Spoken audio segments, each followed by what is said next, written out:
Welcome to the market money magnet guys. आज है इस वीडियो में हम बात करने वाले हैं एक ऐसे स्टॉक के बारे में जो कि अपने सेक्टर का तो लीडर है, मार्केट लीडर है। जब भी हम किसी भी स्टॉक में इन्वेस्ट करते तो हमें कोशिश करनी चाहिए कि उस सेक्टर का लीडर स्टॉक जो है वो हमारे रिच में हो तो उसमें पहले बाय करें। बाकी फंडामेंटल्स फैक्टर्स देखने के बाद ही आपको ये डिसीजन लेना है। लेकिन जब भी हम इन्वेस्ट करेंगे तो आपको देखना चाहिए कि जो सेक्टोरियल एनालिसिस है ये हमें पहले कर लेना चाहिए, क्योंकि सेक्टर अगर अभी इतना ग्रोइंग नहीं है तो डेफिनेटली वहां पे हमें अंडर वैल्यूड स्टॉक मिलने के चांसेस ज़्यादा होते हैं। अब सेक्टर एनालिसिस में आपको एक चीज़ याद रखनी है कि हमेशा सारे सेक्टर एक साथ नहीं भागते। कुछ सेक्टर अभी भागेंगे, अच्छा मुनाफा कमा के देंगे, तो कुछ सेक्टर हमें अभी मंदी में देखने को मिलेंगे या एवरेज परफॉर्मेंस में देखने को मिलेंगे। लेकिन इसका मतलब हमेशा वो वैसे रहेंगे ऐसा नहीं होता। जैसे सपोज अगर आईटी सेक्टर की अगर हम बात करें तो आईटी सेक्टर अगर आज ग्रोइंग है तो हो सकता है कल आईटी सेक्टर में हमें जो है नुकसान या लॉस या एवरेज परफॉर्मेंस देखने को मिले। अगर केमिकल सेक्टर आज लॉस में है तो हमें हो सकता है कल केमिकल सेक्टर में अच्छा परफॉर्मेंस या ग्रोइंग देखने को मिले। तो आज जिस स्टॉक के बारे में हम बात करने वाले ये भी एक ऐसा सेक्टर है कि जो अभी के समय में इतना खास परफॉर्मेंस में नहीं है, एवरेज है, लेकिन फिर भी आने वाले समय में हम जो है इस सेक्टर में अच्छा खासा उछाल देखेंगे। और हम जो स्टॉक के बारे में डिस्कस करेंगे ये मार्केट लीडर है, यानी अपने सेक्टर का लीडर है। साथ ही साथ अगर हम बात करें तो करीबन 50% का जो कंट्रीब्यूशन है ये एक अकेला स्टॉक ये नेचुरल गैसेस में देता है। हम जो स्टॉक के बारे में बात कर रहे हैं वो natural gases, CNG pipelines and transmission pipeline में काम करता है।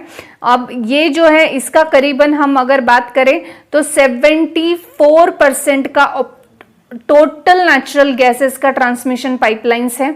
साथ ही साथ 42% सीएनजी स्टेशंस में इसने ऑक्यूपाई कर रखा है। यानी जो टोटल सेक्टर में हम बोलेंगे जितनी कंपनियां हैं वो सारे कंपनियों में से 50% का नेचुरल गैसेस का कंट्रीब्यूशन ये कंपनी देती है और 42% का कंट्रीब्यूशन अकेला सीएनजी का ये स्पेसिफिक कंपनी की तरफ से हमें देखने को मिलता है। और पेट्रोकेमिकल में 15% का कंट्रीब्यूशन, यानी टोटल अगर हम बात करें तो मार्केट में मोनोपोली काइंड का ये स्टॉक है। 50% से ज़्यादा की मोनोपोली ये नेचुरल गैसेस में रखता है, 42% की मोनोपोली सीएनजी स्टेशंस में और 15% की डोमेस्टिक मोनोपोली हम बोल सकते हैं पेट्रोकेमिकल में ये स्टॉक रखता है।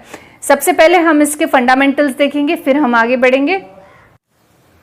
यहाँ पर आप देख सकते हैं मार्केट कैप पे वो 1,57,284 करोड़ का देखने को मिल रहा है। अगर हम करंट प्राइस की बात करें तो 238 रुपीज़ का यहाँ देखने को मिलता है।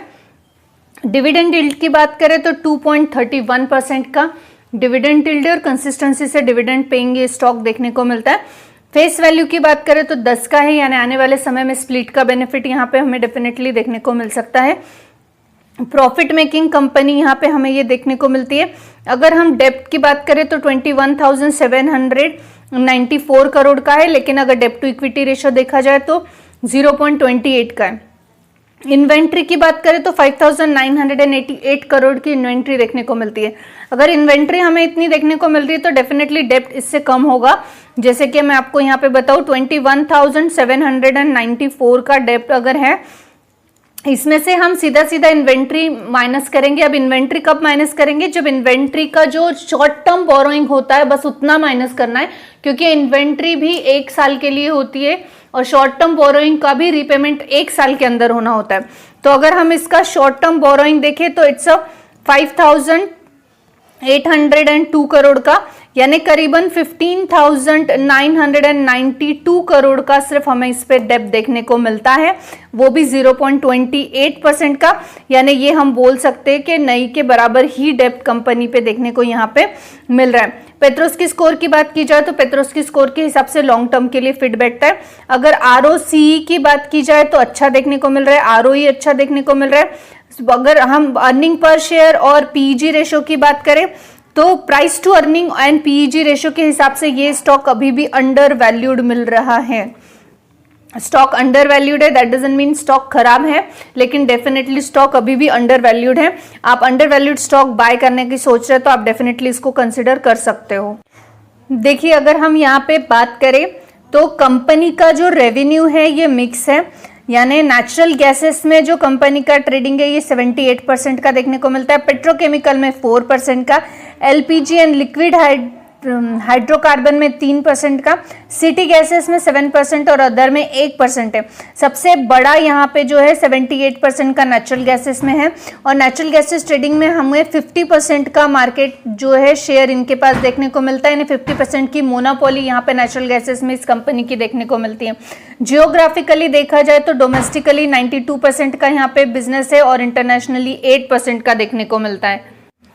अगर यहाँ पे हम प्रॉफिट एंड लॉस अकाउंट देखें तो आप देख सकते हैं जो सेल्स है ये सेल्स आपको कंटिन्यूसली ग्रोइंग देखने को मिलेंगे। मार्च 23 में जो है थोड़े से ज़्यादा थे, 1,45,668 करोड़ के थे, उसके बाद 1,33,228 करोड़ एंड 1,35,178 करोड़। तो जो सेल्स है ये कंटिन्यूसली डेफिनेटली बढ़ रहा है। सेल्स बढ़ेगा तो एक्सपेंसेस बढ़ेंगे, एक्सपेंसेस रहना कोई बुरी बात डेफिनेटली नहीं होती है। अगर यहाँ पे हम नेट प्रॉफिट की बात करें तो नेट प्रॉफिट आप देख सकते हैं, कंपनी का नेट प्रॉफिट यहाँ पे हमें अच्छा खासा ग्रोइंग देखने को मिल रहा है। यहाँ पे जो 2023 था सेल्स बढ़ा था, लेकिन यहाँ पे जो है कंपनी ने बोरोइंग शॉर्ट किया था, इस वजह से यहाँ पे प्रॉफिट हमें आफ्टर टैक्स जो है ये कम देखने को मिला।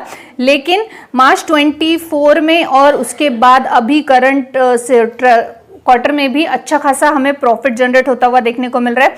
अर्निंग पर शेयर भी अच्छा है और कंसिस्टेंसी से डिविडेंड देने वाली ये कंपनी हमें देखने को मिलती है। अगर हम बैलेंस शीट में रिजर्व्स की बात करें तो आप देख सकते हैं रिजर्व्स जो है यहाँ पे ये हमें अच्छे खासे ग्रोइंग देखने को मिल रहा है। बोरोइंग कंपनी पे है, जैसे कि हमने पहले भी देखा कि शॉर्ट टर्म बोरोइंग अलग से है और लॉन्ग टर्म अलग से होता है। तो शॉर्ट टर्म बोरोइंग 5,802 करोड़ का है, जो कि हमने टोटल डेब्ट से माइनस किया था इन्वेंट्री के चलते, और हमें करीबन वहां पे जो है 15,992 करोड़ का डेब्ट ओनली कंपनी पे देखने को मिला, विच इज लेस दैन 0.20% के आसपास होना चाहिए। अगर हम कैश फ्लो की बात करें तो आप देख सकते हैं कैश फ्लो 902 करोड़ के आसपास कंपनी के ऊपर देखने को मिलता है, वो भी एक बहुत बढ़िया बात यहाँ पे देखने को मिल रही है। अब हम आ जाते हैं मोस्ट इंपॉर्टेंट पॉइंट पे, वो है शेयर होल्डिंग पैटर्न। अब शेयर होल्डिंग पैटर्न में आप देख सकते हैं कंपनी का जो प्रमोटर का होल्डिंग है ये 51.90% था, लेकिन फिर थोड़ा सा प्रमोटर का होल्डिंग बढ़ा हुआ है जून 2024 के क्वार्टर में, यानी 51.92 का जो परसेंट का शेयर होल्डिंग पैटर्न में प्रमोटर का होल्डिंग देखने को मिल रहा है। एफआईएस का होल्डिंग आप देख सकते हैं जून क्वार्टर में फिर से ग्रो देखने को मिल रहा है, बढ़ा हुआ देखने को मिल रहा है, 14.17% से 15.20% का देखने को मिलता है। डीआईएस की बात करें तो डीआईएस में आप देख सकते हैं 19.56 से 18.13% का देखने को मिल रहा है। पब्लिक सिर्फ और सिर्फ 7.63% की देखने को मिल रही है। अगर सिर्फ हम ये इंस्टीट्यूशनल इन्वेस्टर्स की बात करें तो करीबन 33.33% के इंस्टीट्यूशनल इन्वेस्टर्स एफआईएस और डीआईएस यहाँ पे देखने को मिलते हैं। एफआईएस और डीआईएस किसी कंपनी में जिसका स्टॉक प्राइस 230-40 के आसपास हो और उसमें करीबन मोर देन 30% के एफआईएस डीआईएस है, तो डेफिनेटली यहाँ पे कुछ तो फैक्टर पॉजिटिव्स ऐसे है जो हमें पता नहीं है और इनको पता है। बाकी अगर हम फंडामेंटल्स की बात करें तो जबरदस्त देखने को मिल रहे हैं, अच्छे देखने को मिल रहे हैं। मार्केट कैप के हिसाब से भी आप अगर देखेंगे तो अपने सेक्टर का ये लीडर तो है ही है, 50% की मोनोपोली तो इसके पास है ही है, लेकिन अभी भी ये अंडर वैल्यूड स्टॉक है। स्टॉक स्प्लिट का बेनिफिट अभी भी बाकी है, यानी करंट टाइम पे भी हम बाय करते तो भी ये स्टॉक जो है अच्छे खासे रिटर्न हमें दे सकता है, क्योंकि अंडर वैल्यूड स्टॉक है। अब अगर हम इसको टेक्निकली देखें चाहे ताकि हमें पता चले कि हमें ये स्टॉक में अभी राइट नाउ एंट्री लेनी चाहिए या नहीं, तो चलिए इसके पहले हम इसको टेक्निकली चेक करते हैं। टेक्निकल्स जानने से पहले कंपनी कौन सी है ये तो जान ले। तो कंपनी है गेल इंडिया लिमिटेड। अब गेल इंडिया लिमिटेड जो है गवर्नमेंट की company, government of India undertaking है। इंटीग्रेटेड नेचुरल गैस कंपनी है इंडिया की, जो कि 50% नेचुरल गैसेस में मोनोपोली स्टैब्लिश कर चुकी है। करीबन 2,500 किलोमीटर का नेचुरल गैस का पाइपलाइन है। ओवर 2,300 किलोमीटर में एलपीजी पाइपलाइंस हैं। इसके अलावा 6 प्रोसेसिंग यूनिट हैं और पेट्रोकेमिकल फैकल्टीज हैं। इसके अलावा joint venture interest Petronet LNG limited के साथ इनका जॉइंट वेंचर भी देखने को मिलता है। उसके अलावा Ratnagiri gas and power private limited and in the CGD business में भी बहुत सारी सिटीज़ में ये अवेलेबल देखने को मिलता है। अब जो गेल है ये होली ओन सब्सिडरी है in Singapore and the US for the expanding it's and presence outside the India. India के बाहर सिंगापुर में और यूएस में भी इसका प्रेजेंस देखने को मिलता है, जो कि 8% एक्सपोर्ट की क्वालिटी भी हमें इसमें देखने को मिली हुई है। करंटली अगर हम बात करें तो डेफिनेटली इसमें 13 अगस्त के दिन 2.2% की तेज़ी देखने को मिली थी, लेकिन अगर आप एक साल का इसका परफॉर्मेंस देखेंगे तो आप देख सकते हैं कि एक साल में करीबन 42% के रिटर्न्स इसने बनाकर ऑलरेडी दे दिए हैं। और अगर हम 5 साल के रिटर्न्स इसके देखें तो भी 100% से ज़्यादा के 150% से ज़्यादा के रिटर्न्स इसने बना कर दिए हैं। बहुत सारे लोग गवर्नमेंट कंपनीज के लिए इनसिक्योर या डर उनको होता है कि हम इसमें इन्वेस्ट नहीं करेंगे, क्योंकि गवर्नमेंट के डिसीजंस के हिसाब से ये स्टॉक भी फ्लक्चुएट होते हैं। लेकिन जस्ट बिकॉज ये एक रीज़न से हम पॉजिटिव, जो हमें इतने सारे रीजंस देखने को मिल रहे कंपनी में इन्वेस्ट करने के, इसको हम इग्नोर नहीं कर सकते। तो अगर हम इसका मैक्सिमम चार्ट पैटर्न देखेंगे तब भी आप देख सकते हैं मैक्सिमम चार्ट पैटर्न में 2810.21% के रिटर्न्स इसने ऑल टाइम हाई में बना कर दिए हैं। अगर हम ये बात करें कि कितने सालों में ये रिटर्न मिले तो 2001 से लेके 2024 यानी करीबन 14 ईयर्स में हमें ये रिटर्न्स बनाकर मिले हैं। अब यहाँ पे जो है 24 ईयर्स में करीबन हमें ये रिटर्न्स बनाकर मिले हैं। ये उनको मिले होंगे जिन्होंने कंसिस्टेंसी से होल्ड कर रखा है। लेकिन आपको एक चीज़ याद रखनी चाहिए, स्टॉक एक स्पेसिफिक प्राइस के बाद अच्छा करेक्शन दिखाता है। आप देख सकते हैं यहाँ पे स्टॉक में करेक्शन आता है। अभी भी स्टॉक अपने पीक पर है, करेक्शन भी आ सकता है। अब अगर हम इसको टेक्निकली एक बार चेक करें कि अभी राइट नाउ हम इसमें एंटर कर सकते हैं या नहीं, टेक्निकली अगर इस चार्ट को देखा जाए, इस स्टॉक को एनालाइज किया जाए तो आप देख सकते हैं कि यहाँ पे एक सपोर्ट लाइन और एक रेजिस्टेंट लाइन बनी हुई थी और स्टॉक इसके बीच में ही कंसोलिडेट कर रहा था। लेकिन ब्रेकआउट जब स्टॉक ने दिखाया, जो कि 100 के आसपास ही स्टॉक था, तो ब्रेकआउट के बाद अच्छा खासा स्टॉक अभी करीबन 237 के आसपास तक इसने जो है ब्रेकआउट दिखाया है। अब ऐसे में आप ऑलरेडी देख सकते हैं कि करीबन यहाँ पे 200 पॉइंट का जो है ऑलरेडी हाइप देखने को मिल रहा है। और आप अभी अगर इस वक्त भी इस स्टॉक में इन्वेस्ट करते तो बुरी बात डेफिनेटली नहीं है, लेकिन मार्केट के करेक्शन के साथ ये स्टॉक भी करेक्शन दिखाएगा। और जब ये स्टॉक करेक्शन दिखाएगा तो आप पैनिक हो जाओगे। लेकिन जिन लोगों को लॉन्ग टर्म का विजन है, वो अपना लॉन्ग टर्म इन्वेस्टमेंट में 5 साल या 10 साल का विजन लेकर चल रहे हैं, वो अभी भी स्टॉक में इन्वेस्ट कर सकते हैं। क्योंकि आप आने वाले टाइम में अगर ये 50% तक भी करेक्शन दिखाता है, 160 तक भी आता है, तो फिर से ये 237 के ऊपर डेफिनेटली आएगा ही। तो जिनका लॉन्ग टाइम का विजन है वो अभी भी इन्वेस्ट कर सकते हैं। जिन लोगों का शॉर्ट टाइम का विजन है तो डेफिनेटली ये सही समय नहीं है। जहाँ तक मार्केट में आने वाले क्रैश के बारे में हम बात करें तो उसके ऊपर एक वीडियो डेफिनेटली आने वाला है, अभी आएगा रात में या मॉर्निंग में, एकदम अर्ली मॉर्निंग 9 बजे आएगा। तो आप डेफिनेटली वो भी देखना कि आने वाले समय में मार्केट में क्रैश के सिम्टम्स किस तरह मार्केट दिखा रहा है।